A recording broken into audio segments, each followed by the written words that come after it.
بسم اللہ الرحمن الرحیم۔ سمیت اکرمہ یقول سمیت ابا ہریرہ یقول ان نبی اللہ صلی اللہ علیہ وسلم قال اذا قضى الله الامر في السماء ضربت الملائکۃ باجنحتها خضعانا لقوله كأنه سلسلة على صفوان فإذا فزع عن قلوبهم قالوا ماذا قال ربكم قالوا الحق وهو العلی الکبیر ويسمعها مسترق السمع ومسترق السمع هكذا بعضه فوق بعض ووصف سفیان بکفه فحرفها وبدد بين أصابعه ويسمع الکلمہ ويلقيها إلى من تحته ثم يلقيها الآخر إلى من تحته حتى يلقيها على لسان الساحر أو الكاهن فربما أدرك الشهاب قبل أن يلقيها وربما ألقاها قبل أن يدرك فيكذب معها 100 كذبة فيقال أليس قد قال لنا يوما کذا و کذا کذا و کذا فیصدق بتلک الکلمۃ التی سمع من السماء۔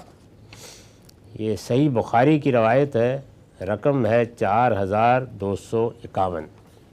ترجمہ ہے، اکرمہ کہتے ہیں میں نے ابو ہریرہ رضی اللہ عنہ سے سنا، وہ بیان کرتے ہیں کہ اللہ کے نبی صلی اللہ علیہ وسلم نے فرمایا اللہ تعالیٰ جب آسمان پر کسی چیز کا فیصلہ کرتے ہیں، یعنی فیصلہ کرتے ہیں اور پھر اس کا حکم صادر ہوتا ہے۔ دنیا میں بادشاہوں کے احکام صادر ہوتے ہیں تو ظاہر ہے اس میں ایک خاص طرح کے جلال کا مشاہدہ کیا جاتا ہے، تو آسمان و زمین کے بادشاہ کا حکم ہے۔ تو فرمایا کہ اللہ تعالیٰ جب آسمان پر کسی چیز کا فیصلہ کرتا ہے تو فرشتے اس کی بات کے امتثال میں سراپا عاجزی ہو کر اپنے پر مارتے ہیں، یعنی گویا ان کے ہاں امتثال امر جیسے کہ کوئی جھک کر بات کرے تو ایک طرح سے پروں کی آواز آتی ہے اس موقع پر، یہ اس طرح کی آواز ہوتی ہے جس طرح چکنے پتھر پر کوئی زنجیر کھینچی جائے۔ پھر جب ان کے دلوں کی گھبراہٹ دور ہو جاتی ہے، یعنی ایک ایسا منظر ہوتا ہے کہ جس میں فرشتے بھی اندیشہ خوف محسوس کرتے ہیں کہ معلوم نہیں بارگاہ عزتی سے کیا حکم صادر ہو جائے گا، لیکن جب دلوں کی گھبراہٹ دور ہو جاتی ہے، معلوم ہو جاتا ہے کہ کیا حکم آیا، تو ایک دوسرے سے پوچھتے ہیں تمہارے پروردگار نے ابھی کیا فرمایا ہے، یعنی جو اس وقت جلال کی صورت ہوتی ہے اس میں بعض اوقات خوف سے اور اندیشے سے انہیں احساس ہوتا ہے کہ پوری بات کے سننے میں کہیں کوئی کمی نہ رہ گئی ہو۔ تمہارے پروردگار نے ابھی کیا فرمایا ہے؟ وہ جواب میں کہتے ہیں اس نے حق ہی فرمایا ہے اور وہ بلند مرتبہ ہے،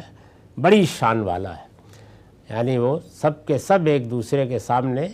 یہ بتاتے ہیں کہ جو کچھ حکم صادر ہوا ہے وہ زمین و آسمان کے بادشاہ کی طرف سے صادر ہوا ہے، اس کے حق ہونے میں کیا شبہ ہے، اور پھر وہ بات بیان کرتے ہیں۔ پھر کوئی چھپ کر سننے والا اس کو سن لیتا ہے۔ یہ قرآن مجید سے بھی معلوم ہوتا ہے اور حدیثوں سے بھی معلوم ہوتا ہے کہ جنات کا جس طرح ہمارا دنیا کی دوسری مخلوقات سے اتصال ہے، گھر میں کوئی بلی رکھی ہوئی ہے اور کوئی کتا رکھا ہوا ہے، اور اگر دیہات میں ہے تو جانوروں ہی کے درمیان میں بیٹھے ہوئے ہیں، تو دنیا کی دوسری مخلوقات سے جیسے ہمارا اتصال ہے، اسی طرح جنات کا فرشتوں سے اتصال ہے، یعنی وہ ان کو دیکھتے بھی ہیں، ان کی باتیں بھی سنتے ہیں۔ تو ارشاد فرمایا کہ پھر کوئی چھپ کر سننے والا اس کو سن لیتا ہے، اور یہ چھپ کر سننے والے اوپر نیچے ہوتے ہیں، یعنی ان میں جنات میں بہت سے ایسے ہیں کہ جو اسی ٹو میں ایک دوسرے سے اوپر نیچے کھڑے ہوئے انتظار کرتے ہیں خاص موقعوں پر کہ اب کوئی بات آئے گی اور ہم اس کو جانیں گے۔ سفیان نے اس کی صورت اپنے ہاتھ سے اس طرح سمجھائی کہ اس کو جھکایا اور اس کی انگلیاں پھیلا دیں۔ مطلب یہ ہے کہ اس طرح ایک کے بعد دوسرا، دوسرے کے بعد تیسرا وہ نیچے سننے کے لیے ادھر ادھر بیٹھے ہوتے ہیں۔ فرمایا وہ ایک اس بات کو سنتا ہے اور سن کر نیچے والے کو القاء کرتا ہے، یعنی اب وہ بات جو اوپر جانے میں کامیاب ہو گئے ہوتے ہیں وہ وہاں سے اچک لیتے ہیں اور نیچے اپنے دوسرے ساتھیوں کو وہ بات بتانا شروع کرتے ہیں۔ پھر نیچے والا اس سے نیچے والے کو،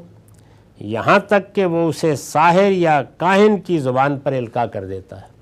کہ اب جو انسانوں میں سے بعض لوگ ان جنات سے رابطہ رکھتے ہیں،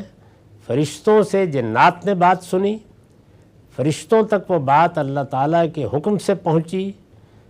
اور پھر جنات سے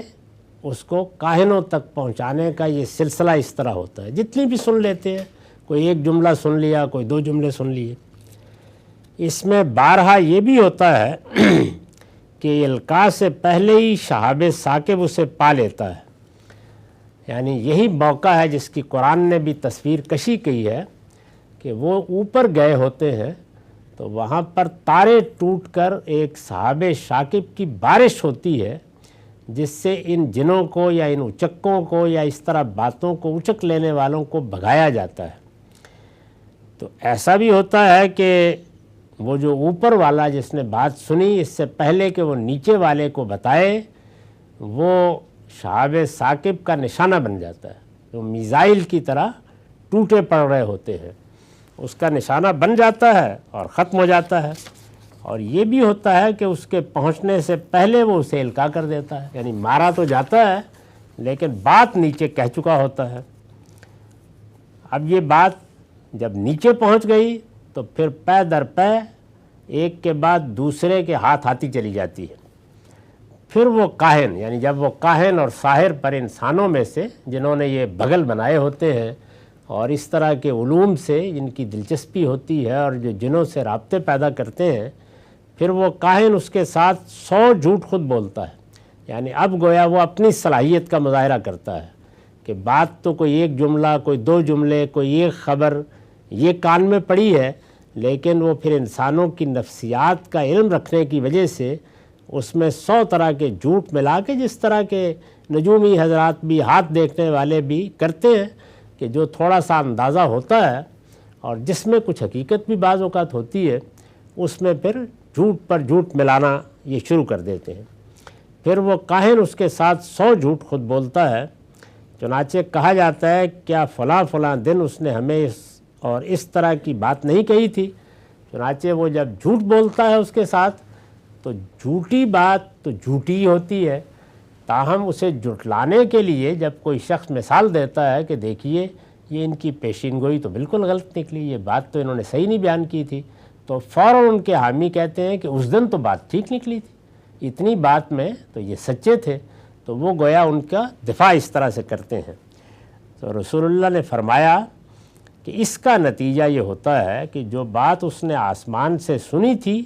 اس کی وجہ سے اس کی تصدیق ہو جاتی ہے۔ یہ اللہ تعالیٰ نے کیوں رکھا ہوا ہے؟ اس لیے کہ دنیا میں جو امتحان برپا ہوئے ہیں اور جس طرح انسان کو ابتلا سے گزارا جا رہا ہے، یہ امتحان اور ابتلا علم کا بھی ہے اور عمل کا بھی ہے۔ اور علم کے امتحان میں سب سے بڑی چیز یہی ہوتی ہے کہ یہ دیکھا جائے کہ اللہ تعالیٰ کی ذات، اللہ تعالیٰ کے صفات اور اللہ کے حقوق کے معاملے میں آدمی صحیح جگہ پر کھڑا ہے، اور اس طرح کی چیزیں اس کو متاثر نہیں کرتیں، وہ ان چیزوں کے درپے ہو کر اپنے آپ کو اوہام کی نظر نہیں کرتا، یہ دیکھنا ضروری ہوتا ہے۔ تو اس وجہ سے اللہ نے یہ رکھا ہے، اور یہ بھی ظاہر ہے کہ اسی ابتلا کی اسکیم کی وجہ سے۔ اس پر میں نے لکھا ہے کہ اس طرح کی چیزیں جو قرآن و حدیث میں بیان ہوتی ہیں، یعنی یہ کہ فرشتے اس طرح پر مارتے ہیں، آواز اس طرح آتی ہے، ان کے بارے میں قرآن کی ہدایت ہے کہ کوئی شخص ان کی حقیقت کے درپے نہ ہو۔ اس میں ظاہر ہے اجمالی علم دیا جاتا ہے، بلکہ اتنے علم پر اکتفا کرے جو اللہ نے از راہ عنایت دے دیا ہے، اس لیے کہ اس کا لازمی نتیجہ دلوں کا زیغ ہے۔ اگر ان چیزوں کے پیچھے پڑے تو پھر دلوں پر ٹیڑھ آتی ہے، جس سے ہر بندہ مومن کو اپنے پروردگار کی پناہ مانگنی چاہیے۔ یہ مضمون وہی ہے جو اس سے پچھلی روایتوں میں بھی چلا گیا۔ اس میں اللہ کے پیغمبر نے ہمیں یہ خبر دی ہے کہ اس طرح کے معاملات میں جو کوئی سچائی کسی نجومی کے ہاں یا کسی عامل کے ہاں یا کسی کاہن کے ہاں سامنے آتی ہے، اس سے متاثر ہو کر اپنا ایمان خراب نہ کرو، اس کی حقیقت یہ ہوتی ہے۔ وآخر دعوانا الحمدللہ رب العالمین۔